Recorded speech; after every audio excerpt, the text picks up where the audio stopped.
ಪೂರ್ವದಲ್ಲಿ ದ್ರುಪದ ಪುತ್ರಿಯಾದ ದ್ರೌಪದಿಯು ತನ್ನ ಕೆಲಸ ಕಾರ್ಯಗಳನ್ನು ಮುಗಿಸಿಕೊಂಡವಳಾಗಿ ಸಕಲ ಕಾಲ ಪ್ರವೀಣರಾದ ಸುತ ಪುರಾಣಿಕರನ್ನು ನೋಡಿ ಶಿರಸಾಷ್ಟಾಂಗ ನಮಸ್ಕಾರ ಮಾಡಿ, ಪೂಜ್ಯರೇ, ನಿಮ್ಮಿಂದ ನಾವು ಅನೇಕ ವ್ರತಗಳ ಮಹಾತ್ಮೆಯನ್ನು ಕೇಳಿದ್ದಾಯಿತು. ಆದರೆ ಈಗ ನಾನು ಅತ್ಯಂತ ಮಂಗಳಕರವಾದ ಮಂಗಳಗೌರಿ ವ್ರತವನ್ನು ಕೇಳಬೇಕೆಂದು ಇಷ್ಟಪಡುತ್ತೇನೆ. ಮಾಡಿ ತಿಳಿಸಬೇಕೆಂದು ಕೇಳಲಾಗಿ ಸುತ ಪುರಾಣಿಕರು ದ್ರೌಪದಿಯನ್ನು ಕುರಿತು ಹೇಳುತ್ತಾರೆ. ಎಲೈ ದೈಪನಂದಿನಿಯೇ, ಕೇಳು. ನೀನು ಕೇಳುತ್ತಿರುವ ವ್ರತವು ಅತ್ಯಂತ ಉತ್ತಮವೂ ಫಲಪ್ರದವೂ ಆದ ವ್ರತವಾಗಿರುತ್ತದೆ. ಈ ವ್ರತ ಆಚರಣೆಯಿಂದ ಪತಿಗಳಿಗೆ ಆಯಸ್ಸು ವೃದ್ಧಿಯಾಗಿ ಕೀರ್ತಿಯು ಲಭಿಸುತ್ತದೆ. ಈ ರೀತಿಯಾದ ವ್ರತ ಕಥೆಯನ್ನು ನಿನಗೋಸ್ಕರವಾಗಿ ಹೇಳುತ್ತೇನೆ, ಕೇಳು. ಪೂರ್ವದಲ್ಲಿ ಸುಪ್ರಸಿದ್ಧವಾದ ಕುಂಡಲೀಪುರವೆಂಬ ರಾಜ್ಯದಲ್ಲಿ ಮಹಾಧನಿಕನಾಗಿಯೂ ಬ್ರಾಹ್ಮಣ ಭಕ್ತನಾಗಿಯೂ ಸತ್ಪುರುಷನಾಗಿಯೂ ಸುಪ್ರಸಿದ್ಧನಾಗಿಯೂ ಇರುವಂತಹ ಧರ್ಮದತ್ತನೆಂಬ ಒಬ್ಬ ವರ್ತಕನು ಇದ್ದನು. ಅವನು ತನ್ನ ಧರ್ಮಪತ್ನಿಯೊಂದಿಗೆ ಸುಖವಾಗಿರುವುದಲ್ಲಿ ಒಂದು ದಿನ ಭಿಕ್ಷಾರ್ಥಿಯಾಗಿ ಕಮಂಡಲ ಕುಂಡಲಿ ವಿಭೂತಿ ರುದ್ರಾಕ್ಷಿ ಧಾರಣೆಗಳಿಂದ ಶೋಭಿಸುತ್ತಿದ್ದ ಒಬ್ಬ ಸನ್ಯಾಸಿಯು ಭಿಕ್ಷೆಗಾಗಿ ಪ್ರತಿದಿನವೂ ಬಂದು ಆ ಧನಿಕನ ಹೆಂಡತಿಯ ಕೈಯಲ್ಲಿ ಭಿಕ್ಷೆಯನ್ನು ಸ್ವೀಕರಿಸದೆ ಹಾಗೆಯೇ ಹೊರಟು ಹೋಗುತ್ತಿದ್ದನು. ಈ ವಿಚಾರವನ್ನು ಒಂದು ದಿನ ಆಕೆಯು ತನ್ನ ಗಂಡನಿಗೆ ಹೇಳಿದಳು. ಆಗ ವರ್ತಕನು, ಇದಕ್ಕಾಗಿ ನೀನು ಚಿಂತಿಸಬೇಡ.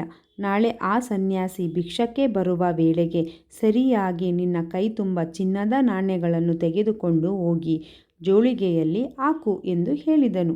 ಅದರಂತೆ ವರ್ತಕನ ಹೆಂಡತಿಯು ಮಾರನೇ ದಿನ ಮಾಡಲಾಗಿ ಆ ಸನ್ಯಾಸಿಯು ಪುತ್ರವಂತಳಾಗು ಎಂದು ಶಾಪವನ್ನು ಕೊಟ್ಟು ಹೊರಟು ಹೋದನು. ಆಗ ಅವಳು ದುಃಖಿಸುತ್ತಾ ಓಡಿಹೋಗಿ ಆ ಸನ್ಯಾಸಿಯ ಪಾದಗಳನ್ನು ಹಿಡಿದುಕೊಂಡು, ಸ್ವಾಮಿ, ನೀವು ಇತ್ತಿರುವ ಶಾಪ ವಿಮೋಚನೆಯಾಗಿ ನಾನು ಪುತ್ರ ಸಂತಾನವನ್ನು ಪಡೆಯಬೇಕಾದರೆ ನಾನು ಏನು ಮಾಡಬೇಕೆಂದು ತಿಳಿಸಬೇಕೆಂದು ಕೇಳಲಾಗಿ. ಆಗ ದಯಾಳುವಾದ ಸನ್ಯಾಸಿಯು, ಎಲೈ ನಾರಿಮಣಿಯೇ, ಕೇಳು. ಈಗ ನಾನು ಹೇಳುವುದನ್ನು ನಿನ್ನ ಗಂಡನ ಹತ್ತಿರ ಹೇಳು. ಆ ನಿನ್ನ ಪತಿಯು ಕರಿಯ ವಸ್ತ್ರವನ್ನು ಧರಿಸಿ ಕಪ್ಪು ಕುದುರೆಯನ್ನು ಹತ್ತಿ ಅರಣ್ಯದಲ್ಲಿ ಪ್ರಯಾಣ ಮಾಡುತ್ತಾ ಯಾವ ಸ್ಥಳದಲ್ಲಿ ಕುದುರೆ ಮುಗ್ಗರಿಸುವುದೋ ಅಲ್ಲಿ ನಿಂತು ಅಲ್ಲಿ ನೆಲವನ್ನು ಅಗೆದು ನೋಡಿದರೆ ಅಲ್ಲಿ ನವರತ್ನ ಖಚಿತವಾದ ಒಂದು ದೇವಾಲಯವು ಕಾಣುವುದು. ಅದರಲ್ಲಿ ಸರ್ವಮಂಗಲೆಯಾದ ಗೌರಿಯು ವಾಸವಾಗಿರುವಳು. ಅವಳನ್ನು ನಿನ್ನ ಪತಿಯು ಭಕ್ತಿಯಿಂದ ಪೂಜಿಸಿದರೆ ನಿನ್ನ ಶಾಪ ವಿಮೋಚನೆಯಾಗುವುದು ಎಂದು ಹೇಳಿ ಸನ್ಯಾಸಿಯು ಮಾಯವಾಗಲು, ಆ ಕೂಡಲೇ ಆಕೆಯು ಪತಿಯ ಮನೆಗೆ ಬಂದೊಡನೆ ನಡೆದ ಸಾರಾಂಶವನ್ನು ವಿವರಿಸಲು, ವರ್ತಕನು ಕರಿಯ ವಸ್ತ್ರವನ್ನು ಧರಿಸಿ ಕಪ್ಪು ಕುದುರೆಯನ್ನು ಹತ್ತಿ ಅರಣ್ಯಕ್ಕೆ ಹೋಗಿ ಅಲ್ಲಿ ಅನ್ನಾಹಾರಾದಿಗಳನ್ನು ಬಿಟ್ಟು ಜಿತಮನಸ್ಕನಾಗಿ ಉಗ್ರತರವಾದ ತಪಸ್ಸನ್ನು 21 ದಿನಗಳ ಕಾಲ ಮಾಡುತ್ತಾ ಮುಂದೆ ಮುಂದೆ ಹೋಗುತ್ತಿರಲು ಸ್ವಲ್ಪ ದೂರದಲ್ಲಿ ಕುದುರೆಯು ಮುಗ್ಗರಿಸಿ ನಿಂತುಕೊಂಡಿತು. ಇದನ್ನು ನೋಡಿದ ವರ್ತಕನು ಸಂತೋಷಗೊಂಡು ನೆಲವನ್ನು ಅಗೆಯುವಾಗ ಅಲ್ಲಿ ಒಂದು ರತ್ನಖಚಿತವಾದ ದೇವಾಲಯವು ಕಾಣಿಸಿತು. ಅದನ್ನು ನೋಡಿ ವರ್ತಕನು ಸನ್ಯಾಸಿಯನ್ನು ಸ್ಮರಿಸಿಕೊಳ್ಳುತ್ತಾ ಕಾಡಿನೆಲ್ಲ ಹುಡುಕಿ ಪೂಜಾ ದ್ರವ್ಯಗಳನ್ನು ಸಂಗ್ರಹಿಸಿಕೊಂಡು ಭಕ್ತಿಯಿಂದ ಪೂಜಾದಿಗಳನ್ನು ಸ್ಥಿರ ಮನಸ್ಸಿನಿಂದ ಆಚರಿಸುತ್ತಾ, ಆಗ ಭವಾನಿ ದೇವಿಯು ಅವನಿಗೆ ಪ್ರತ್ಯಕ್ಷಳಾಗಿ, ಎಲೈ ಭಕ್ತವರ್ಯನೇ, ನಿನ್ನ ಭಕ್ತಿಗೆ ನಾನು ಮೆಚ್ಚಿದೆನು. ನಿನಗೆ ಯಾವ ವಿಧವಾದ ಐಶ್ವರ್ಯವನ್ನು ಬೇಕಾದರೂ ಕೇಳು, ಕೊಡುವೆನೆಂದು ಹೇಳಲು, ಆಗ ವರ್ತಕನು, ಎಲೈ ಜಗನ್ಮಾತೆಯೇ, ನಿನ್ನ ದಯೆಯಿಂದ ನನಗೆ ಐಶ್ವರ್ಯಕ್ಕೇನೂ ಕಡಿಮೆಯಿಲ್ಲ.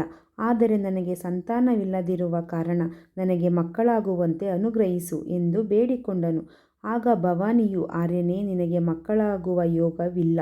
ಆದ್ದರಿಂದ ನಿನಗೆ ನಾನು ಒಂದು ವರವನ್ನು ಕೊಡುತ್ತೇನೆ, ಕೇಳು. ಹುಟ್ಟಿದ ಮೇಲೆ ವಿಧವೆಯಾಗುವ ಮಗಳು ಬೇಕೋ, ಅಥವಾ ಅಲ್ಪಾವಧಿಯ ಸುಂದರ ದೇಹವುಳ್ಳ ಮಗನು ಬೇಕೋ, ಅಥವಾ ಕುರುಡನಾಗಿ ಬಹುಕಾಲ ಬದುಕುವ ಮಗನಾಗಬೇಕೋ, ಹೇಳು ಎನ್ನಲು ಧರ್ಮದತ್ತನು, ಅಮ್ಮ, ನಿನ್ನ ದಯೆ ಹೊಂದಿದ್ದರೆ ಅಲ್ಪವಾದರೂ ಸುಂದರನಾದ ಮಗನನ್ನು ಕರುಣಿಸು. ಅವನಿಂದ ನಾನು ಪಿತೃಋಣ ಮುಕ್ತನಾಗುತ್ತೇನೆ ಎಂದು ಹೇಳಲು ಪಾರ್ವತಿಯು, ಹಾಗಾದರೆ ಹಾಗೆ ಆಗಲಿ. ಅಲ್ಲಿ ನೋಡು, ಅಲ್ಲಿರುವ ಗಣಪತಿಯ ಮೇಲೆ ಹತ್ತಿ ನೋಡಿದರೆ ಕಾಣುತ್ತಿರುವ ಮಾವಿನ ಮರದಲ್ಲಿ ಒಂದು ಹಣ್ಣನ್ನು ಕಿತ್ತುಕೊಂಡು ಹೋಗಿ ನಿನ್ನ ಹೆಂಡತಿಗೆ ತಿನ್ನಲು ಕೊಡು. ಅದನ್ನು ಅವಳು ತಿಂದರೆ ಪುತ್ರ ಪ್ರಾಪ್ತಿಯಾಗುವುದು ಎಂದು ಹೇಳಿ ಭವಾನಿಯು ಮಾಯವಾದಳು.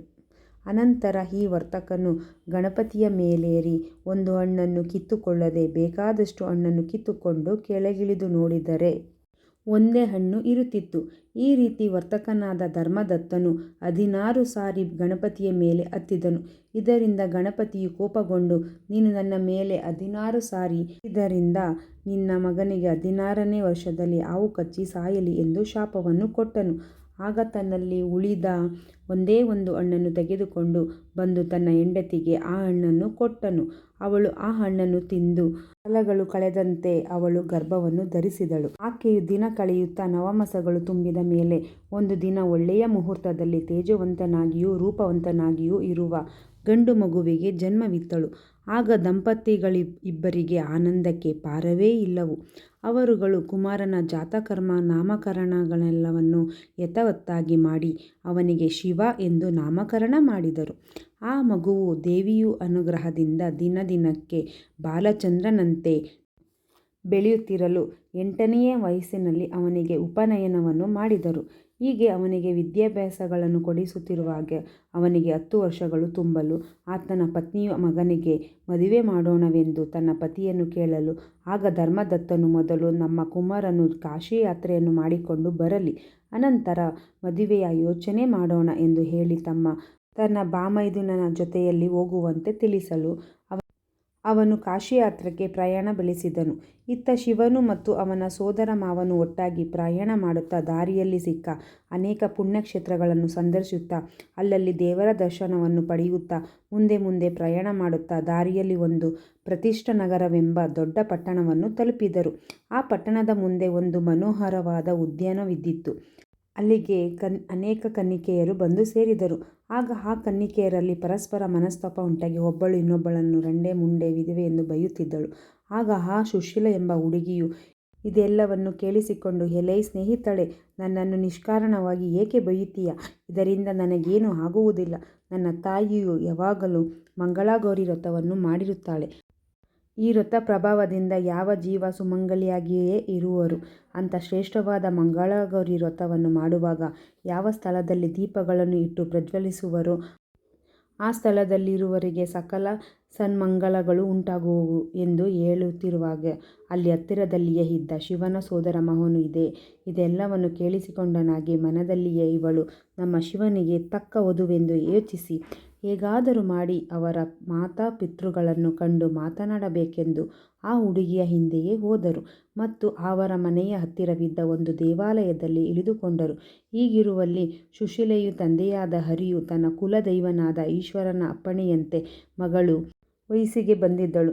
ಅವಳಿಗೆ ವರನನ್ನು ಹುಡುಕಬೇಕೆಂದು ಯೋಚಿಸುತ್ತಿರುವಾಗ ಹರಿಯ ಹೆಂಡತಿಯೇ ಅದೇ ರೀತಿ ಯೋಚನಾಮಗ್ನನಾಗಿರಲು ಬೇರೆಯವರ ಮುಖಾಂತರ ವಿಷಯ ತಿಳಿದುಕೊಂಡು, ನಮ್ಮ ಮನೆಯ ಎದುರು ದೇವಸ್ಥಾನದಲ್ಲಿ ವಾಸವಾಗಿರುವ ವರನು ಅತ್ಯಂತ ಯೋಗ್ಯನಾಗಿದ್ದಾನೆ, ವಿಚಾರಿಸೋಣ ಎಂದು ಹೇಳಲಾಗಿ ಅವರಿಬ್ಬರು ಸೋದರ ಮಾವನನ್ನು ಕಂಡು ಮದುವೆ ನಿಶ್ಚಯ ಮಾಡಿಕೊಂಡು ಮದುವೆಯ ದಿನ ವರನಿಗೆ ಮಂಗಳ ಸ್ನಾನಾದಿಗಳನ್ನು ಮಾಡಿಸಿ ಸಂಪ್ರದಾಯದಂತೆ ಮದುವೆಯನ್ನು ಮಾಡಿ ಮಗಳು ಅಳಿಯನನ್ನು ತನ್ನ ಮನೆಯಲ್ಲಿಯೇ ಇಟ್ಟುಕೊಂಡಿದ್ದನು. ಹೀಗಿರುವಾಗ ಒಂದು ದಿನ ಸುಶೀಲೆಯು ಶಿವನು ಮಲಗಿ ನಿದ್ರಿಸುತ್ತಿರುವಾಗ ಮಂಗಳಗೌರಿಯು ಸುಶೀಲೆಯ ಸ್ವಪ್ನದಲ್ಲಿ ಬಂದು, ಎಲೈ ಕುಮಾರಿಯೇ, ಹೇಳು, ಎದ್ದೇಳು, ಮಲಗಿರಬೇಡ. ಇಗೋ, ನಿನ್ನ ಗಂಡನನ್ನು ಕಚ್ಚಲು ಒಂದು ದೊಡ್ಡ ಸರ್ಪವು ಬರುತ್ತಿದೆ. ಆ ಹಾವಿನ ಮುಂದೆ ಒಂದು ಹಾಲಿನ ಬಟ್ಟಲನ್ನು ಇರಿಸು ಮತ್ತು ದೊಡ್ಡದಾದ ಒಂದು ಮಡಿಕೆಯನ್ನು ತಂದಿಡು. ಸರ್ಪವು ಹಾಲನ್ನು ಕುಡಿದು ಆ ಮಡಿಕೆಯೊಳಗೆ ಹೋದ ಮೇಲೆ ನಿನ್ನ ಮೈಮೇಲಿರುವ ಕುಪ್ಪಸವನ್ನು ಬಿಚ್ಚಿ ಆ ಗಡಿಗೆಯ ಮೂತಿಯನ್ನು ಬಿಗಿಯಾಗಿ ಕಟ್ಟಿ ಆ ನಂತರ ನಿದ್ರಿಸು ಎಂದು ಹೇಳಲು ಸುಶೀಲೆಯು ನಿದ್ದೆಕಣ್ಣಲ್ಲಿ ಎದ್ದು ನೋಡುವಲ್ಲಿ ತನ್ನೆದುರಿಗೆ ಬುಸುಕುಟ್ಟುತ್ತಾ ಬರುತ್ತಿದ್ದ ಸರ್ಪವನ್ನು ನೋಡಿ ಧೈರ್ಯದಿಂದ ಅದರ ಮುಂದೆ ಒಂದು ಹಾಲಿನ ಬಟ್ಟಲನ್ನು ತಂದಿಟ್ಟಳು ಮತ್ತು ಒಂದು ಗಡಿಗೆಯನ್ನು ಸಹ ಅದರ ಮುಂದೆ ತಂದಿಟ್ಟಳು. ಆಗ ಸರ್ಪವು ಅದರಂತೆ ಹಾಲನ್ನು ಕುಡಿದು ಆ ಗಡಿಗೆಯೊಳಗೆ ಹೋದಾಗ ಸುಶೀಲೆಯು ತನ್ನ ಕುಪ್ಪಸವನ್ನು ಬಿಚ್ಚಿ ಆ ಗಡಿಗೆಯ ಬಾಯಿಗೆ ಬಿಗಿಯಾಗಿ ಕಟ್ಟಿದಳು. ಅನಂತರ ತಾನು ಧೈರ್ಯವಾಗಿ ಮಲಗಿಕೊಂಡಿರುವಾಗ ಶಿವನಿಗೆ ಎಚ್ಚರವಾಗಿ ಸುಶೀಲೆಯನ್ನು ಎಬ್ಬಿಸಿ, ಎಲೈ ಸುಶೀಲೆಯೇ, ನನಗೆ ಬಹಳ ಹಸಿವಾಗುತ್ತದೆ, ತಿನ್ನಲು ಏನಾದರೂ ಕೊಡು ಎಂದು ಕೇಳಿದನು. ಆಗ ಸುಶೀಲೆಯು ಮಂಗಳಗೌರಿ ನೈವೇದ್ಯಕ್ಕಾಗಿ ಮಾಡಿದ್ದ ಲಡ್ಡುಗಳನ್ನು ತಂದು ಕೊಟ್ಟಳು. ಅವನು ಅದನ್ನು ತಿಂದು ನೀರು ಕುಡಿದು ತಾನು ಮಲಗಿಕೊಂಡನು. ಅನಂತರ ಶಿವನು ತನ್ನ ಕೈಯಲ್ಲಿದ್ದ ಮುದ್ರೆಯುಂಗುರವನ್ನು ತೆಗೆದು ಗುಪ್ತವಾಗಿ ಅದನ್ನು ಮಲಗುವ ಮನೆಯಲ್ಲಿ ಇಟ್ಟು ಮಲಗಿಕೊಂಡನು. ಶಿವನು ಮತ್ತು ಅವನ ಸೋದರ ಮಾವನು ಸಹ ವಿಧಿವಶಾತ್ ಬೆಳಗಾಗುವುದರಲ್ಲಿಯೇ ಯಾರಿಗೂ ಹೇಳದೆ ಹೊರಟು ಹೋಗಿದ್ದರು. ಬೆಳಗಾದ ಮೇಲೆ ಸುಶೀಲೆಯು ತನ್ನ ಪತಿಯ ಇಲ್ಲದಿರುವುದನ್ನು ಕಂಡು ನಾಚಿಕೆಯಿಂದ ತನ್ನ ತಂದೆ ತಾಯಿಗಳಿಗೆ ತಿಳಿಸಿದಳು. ಮಾರನೇ ದಿನ ಪರಮೇಶ್ವರನು ಶಿವನಂತೆ ವೇಷವನ್ನು ಹಾಕಿಕೊಂಡು ಬಂದಾಗ ಶಿವನಿಗೂ ಇವನಿಗೂ ಯಾವ ವ್ಯತ್ಯಾಸವೂ ಇಲ್ಲದ ಕಾರಣ ಯಾರಿಗೂ ಅನುಮಾನ ಬರಲಿಲ್ಲ. ಅಷ್ಟು ಹೊತ್ತಿಗೆ ಸುಶೀಲೆಯು ಸ್ನಾನಗಳನ್ನು ತೀರಿಸಿಕೊಂಡು ಮಂಗಳಗೌರಿ ವ್ರತವನ್ನು ಮಾಡಿ ತನ್ನ ತಾಯಿಗೆ ಬಾಗಿನವನ್ನು ಕೊಟ್ಟಳು. ಅದನ್ನು ತೆಗೆದು ನೋಡುವಾಗ ಅದರಲ್ಲಿ ಒಂದು ಕಂಠೀಹಾರವಿದ್ದಿತು. ಅದನ್ನು ನೋಡಿ ಸಂತೋಷಭರಿತಳಾಗಿ ಅದನ್ನು ತನ್ನ ಮಗಳಿಗೆ ಕೊಟ್ಟಳು. ಆ ಬಳಿಕ ಶಿವನೊಂದಿಗೆ ಸುಖವಾಗಿರುವಂತೆ ಮಗಳನ್ನು ಪ್ರೇರೇಪಿಸಿದಾಗ ಸುಶೀಲೆಯು ತನ್ನ ತಾಯಿಯನ್ನು ಕುರಿತು, ಅಮ್ಮ, ಈತನು ನಾನು ಮೊದಲು ಮದುವೆಯಾದ ವರನಲ್ಲ ಎಂದು ಹೇಳಲು ಆ ಕೂಡಲೇ ವೇಷಧಾರಿಯಾದ ಶಿವನು ಮಾಯವಾದನು. ಆ ಬಳಿಕ ಸುಶೀಲೆಯು ತಂದೆ ತಾಯಿಗಳು ಚಿಂತಾಕ್ರಾಂತರಾಗಿ ತಮ್ಮ ಅಳಿಯನ ಬರುವಿಕೆಗಾಗಿ ಒಂದು ಅನ್ನಛತ್ರವನ್ನು ಏರ್ಪಡಿಸಿದರು. ಆಗ ಪ್ರತಿದಿನವೂ ಬರುತ್ತಿದ್ದ ಹೊಸಬರಿಗೆ ಅನ್ನದಾನವನ್ನು ಸುಶೀಲೆಯ ಕೈಯಲ್ಲಿ ಮಾಡಿಸುತ್ತಿದ್ದರು. ಈ ರೀತಿಯಾಗಿ ಕೆಲವು ದಿನಗಳ ಕಾಲ ಮಾಡುತ್ತಿರುವಾಗ ಯಾತ್ರೆಗಾಗಿ ಹೋಗಿದ್ದ ಶಿವನು ಮತ್ತು ಅವನ ಸೋದರ ಮಾವನು ಕಾಶಿ ಕ್ಷೇತ್ರಕ್ಕೆ ಹೋಗಿ ಅಲ್ಲಿ ವಿಶ್ವೇಶ್ವರ ದರ್ಶನ ಮಾಡಿಕೊಂಡು ಅಲ್ಲಿಂದ ಹರಿದ್ವಾರಕ್ಕೆ ಬಂದು ಗಂಗಾ ಸ್ನಾನ ಮಾಡಿ ಅಲ್ಲಿ ದಾನ ಧರ್ಮಾದಿಗಳನ್ನು ಮಾಡಿ ಬ್ರಾಹ್ಮಣರಿಂದ ಚಿರಂಜೀವಿಯಾಗು ಎಂಬ ಆಶೀರ್ವಾದವನ್ನು ಪಡೆದುಕೊಂಡು ತಮ್ಮೂರಿಗೆ ವಾಪಸ್ಸಾಗುವ ವೇಳೆಯಲ್ಲಿ ದಾರಿಯಲ್ಲೊಂದು ದಿನ ಶಿವನು ಇದ್ದಕ್ಕಿದ್ದ ಹಾಗೆ ಹಾ ಎಂದು ಕೂಗಿಕೊಂಡು ಮೂರ್ಛೆ ಹೋದನು. ಆ ಕೂಡಲೇ ಮಾವನು ತಾತ್ಕಾಲಿಕ ಉಪಚಾರವನ್ನು ಮಾಡಿದ ಬಳಿಕ ಶಿವನು ಎಚ್ಚೆತ್ತು, ಮಾವ ನನ್ನನ್ನು ಎಳೆದುಕೊಂಡು ಹೋಗುತ್ತಿರುವಾಗ ಮಂಗಳಗೌರಿಯು ಬಂದು ಅವರೆಲ್ಲರನ್ನು ಹೊಡೆದೋಡಿಸಿ ನನಗೆ ಪ್ರಾಣದಾನ ಮಾಡಿದಳು. ಅನಂತರ ನನಗೆ ಎಚ್ಚರವಾಯಿತು ಎಂದು ಹೇಳಲು ಆಗ ಮಾವನು ನಿನ್ನಲ್ಲಿ ನಡೆದ ವಿಚಾರವನ್ನು ಯಾರಿಗೂ ಹೇಳಬೇಡ ಎಂದು ಹೇಳಿ ಅವರ ತಂದೆ ತಾಯಿಗಳು ನೆನಪು ಬಂದು ನಮ್ಮೂರಿಗೆ ಹೋಗೋಣ ಎಂದು ಹೇಳಿ ಪ್ರಯಾಣ ಮಾರ್ಗವಾಗಿ ಬರುತ್ತಾ ಪ್ರತಿಷ್ಠಾ ನಗರವನ್ನು ತಲುಪಿದರು. ಅಲ್ಲಿ ಸುಶೀಲೆಯು ಅನ್ನಛತ್ರವನ್ನು ನಡೆಸುತ್ತಿರುವುದನ್ನು ನೋಡಿ ಇವರು ಅದರ ಹತ್ತಿರವೇ ಸ್ವಯಂ ಪಾಕ ಮಾಡಿಕೊಳ್ಳತೊಡಗಿದರು. ಆಗ ಹಿರಿಯ ಸೇವಕರು ಬಂದು ಭಿನ್ನವಿಸಿಕೊಳ್ಳಲು, ಅಯ್ಯ, ನಾವು ಪರಾನ್ನವನ್ನು ಭುಂಜಿಸುವುದಿಲ್ಲ, ಸ್ವಯಂ ಪಾಕ ಮಾಡಿ ಭುಂಜಿಸುತ್ತೇವೆ ಎಂದು ಹೇಳಲು ಸೇವಕರು ಹೋಗಿ ನಡೆದ ಸಮಾಚಾರವನ್ನು ಹರಿಗೆ ತಿಳಿಸಿದರು. ಹರಿಯು ಆಶ್ಚರ್ಯಭರಿತನಾಗಿ ಅವರನ್ನು ಮಂಗಳವಾದ್ಯಗಳ ಸಮೇತ ಮನೆಗೆ ಕರೆದುಕೊಂಡು ಬಂದು ಅವರನ್ನು ಉಪಚಾರಗಳಿಂದ ಸುಶೀಲೆಯ ಕೈಯಲ್ಲಿ ಕಾಲನ್ನು ತೊಳೆಸುತ್ತಿರುವಾಗ ಅವನ ರೂಪ ರೇಖೆಗಳನ್ನು ಗುರ್ತಿಸಿ ಇವನೇ ನನ್ನ ಗಂಡನೆಂದು ತಾಯಿಗೆ ಹೇಳಿದಳು. ಈ ವಿಷಯವನ್ನು ಹೆಂಡತಿಯಿಂದ ತಿಳಿದ ಹರಿಯು ಅಳಿಯನನ್ನು ಕುರಿತು, ಈ ಮನೆಯಲ್ಲಿ ನೀನೇನಾದರೂ ವಸ್ತುವನ್ನು ಇಟ್ಟಿರುವೆಯಾ ಎಂದು ಕೇಳಲು ಆಗ ಶಿವನು ರಹಸ್ಯವಾಗಿ ಇಟ್ಟಿದ್ದ ಮುದ್ರೆ ಉಂಗುರವನ್ನು ತಂದು ಕೊಟ್ಟನು. ಆಗ ಎಲ್ಲರೂ ಸಂತೋಷಭರಿತರಾಗಿ ಅವರನ್ನು ಆದರಿಸಿ ಮಗಳಿಗೆ ಬಳುವಳಿಯನ್ನು ಕೊಟ್ಟು ಶಿವನೊಡನೆ ಸುಶೀಲೆಯನ್ನು ಪ್ರಯಾಣ ಮಾಡಿಸಿದರು. ದಾರಿಯಲ್ಲಿ ಬರುತ್ತಿರುವಾಗ ಆ ದಿನ ಶ್ರಾವಣ ಮಾಸದ ಮಂಗಳವಾರದ ಕಾರಣ ಸುಶೀಲೆಯು ಮಂಗಳಗೌರಿಯನ್ನು ಪೂಜಿಸಿದಳು. ಅನಂತರ ಅವರೆಲ್ಲರೂ ತಮ್ಮೂರಿನ ಕಡೆ ಪ್ರಯಾಣ ಮಾಡುತ್ತಿರುವಾಗ ಒಂದು ಗೌರಿಯ ದೇವಸ್ಥಾನವು ಸಿಕ್ಕಿತು.